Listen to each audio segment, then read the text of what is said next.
Today, millions of us are striking, not just for ourselves, but for all those who are on the front lines around the world. The worker forced to work every hour of the day, taking home a single dollar. The farmer trying to feed his family while our food companies seize his land and leave him to go hungry.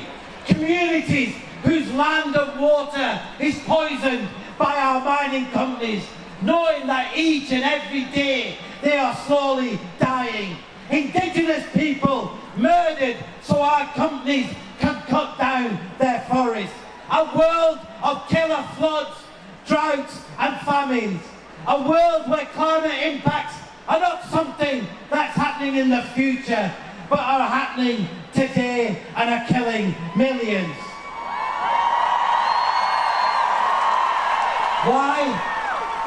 Why? Because big business has put profit before the very right to life. But today, my friends, we're not here to save this world. A world where half of it lives in poverty and injustice, where companies make money from debt and our economies are built off the blood and the sweat of the exploited, where we're cutting down every tree, digging up more and more of the earth's resources, consuming more and more, destroying everything for greed.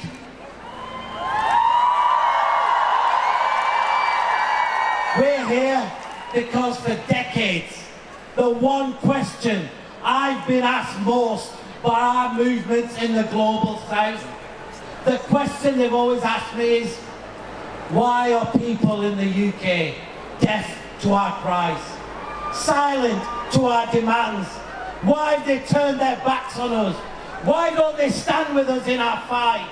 Can't they see the coffins of our people piling up when those killing us have names and addresses, that they're our governments and our companies, that they sit in our city of London and in our parliament? When will they say enough is enough and join us? And friends, today you have answered that call. And what an answer! And what an answer! You have sent a message of hope to every corner of the world, that we have power on our side, that we have truth on our side, that our love for humanity is way more powerful than their greed.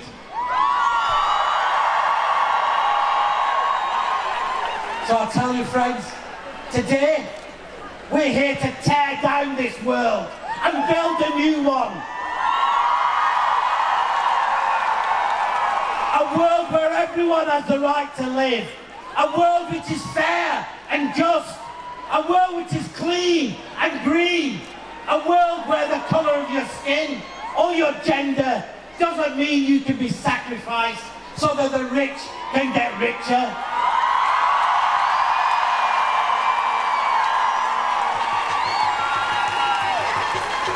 And today, we have created fear. Yes, fear. We have created fear that those sitting in offices who make the decisions about who lives and who dies, the businessmen and the politicians who value money more than people and our planet, they are scared now. They are scared. Because once they used to just dismiss, it's just some young people. But you have done more than that. You have brought together today young people, workers, people of colour, people from every walk of life. And you have helped build a movement with vision, with courage and with determination. A movement rooted in the demands of justice. A movement that says we will not let our sisters and brothers in the global south go quietly into the dark. We will not allow the poor or the workers in this world to be sacrificed. We will not allow climate change to be solved on the backs of those least responsible for causing this crisis. We will not allow them to be paid for those injustices. We are building a movement that says we will stand in solidarity with the people of the Global South.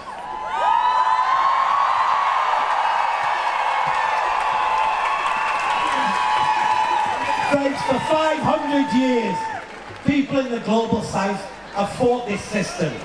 It's a system of colonialism, capitalism and climate change, of racism and exploitation. And you know what united them? Was always a vision that another world is possible. A world where everyone has a living wage, where everyone has a right to food, to clean energy and clean air, to health and education, to housing, and to live free from war and occupation. Where people have the right to move, and also the right not to move. A world where everyone has the right to live with dignity. And today, our movement stands on the shoulders of those giants. The ones who came before us and the ones who are still with us. And we've got to carry forward that vision. We must not falter or be distracted. We can and must make it a reality. The very future of our world rests on it. It's not a choice about whether we fight. It's one we must and we will win. So today, we are not striking against climate change. We are striking for climate justice. For economic justice, for racial justice, for gender justice and migrant justice, for an end to capitalism and climate colonialism. But this fight is not going to be easy. It's going to be hard. You know what? There's some people who are going to say to you, go back to your classrooms. You've done your job. They'll tell you to be reasonable. They'll tell you don't make radical demands. They'll tell you we have no choice but to live within this system. And we must answer loud and clear. Not when people are dying from that system. Not when a capitalist system allows billions to face hunger, poverty, and to be forced from their homes, to be met by the racism of walls of systems. A system of corporate power and unfair trade deals deliberately designed to impoverish the Global South. One that says black and brown lives don't matter, poor lives don't matter. You know what? We say they do matter. And that means forcing rich countries to do their fair share of climate action, of paying their debt to the poorest in the world. And we don't have till 2050. That's a death sentence for the poor. We are in decade zero.